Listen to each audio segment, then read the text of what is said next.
I think the number one thing is awareness raising through formal training, which is of course what, we're providing together, myself with GovPD.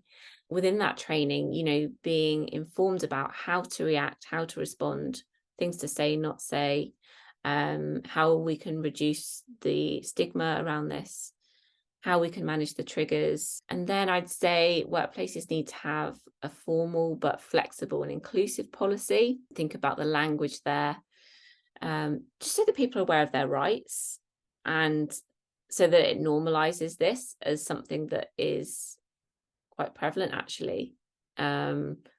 Significant, this is not happening to a handful of people.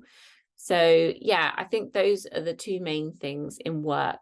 And then society more broadly, trying to, in educating workplaces, that does help society in general as well, because then people take that outside of work. But we want society to recognise that pregnancy loss is a legitimate grief for many, and that is regardless of the gestational length. We need to also acknowledge that pregnancy loss is unique. It does affect people differently. So it's not a one size fits all. But we want to break down the barriers. And I think one key thing is to challenge pronatalism, which is the kind of normalization and celebration of having children, where we just think that, okay, as soon as you want to have a family, you just wave a magic wand almost, and it happens straight away. You just stop contraception, and we almost ignore the bumps in the road that are happening to many people, of course, pregnancy loss, but also fertility struggles.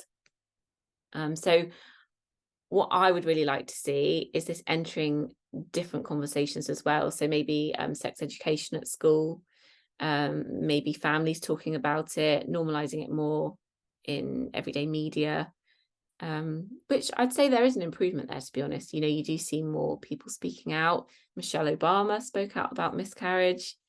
There's been quite a lot of celebrities as well, Beyonce, and it just, all of that helps, but we need to, help people to feel that they're not isolated, because one of the effects really is this feeling of shame and a sense of failure.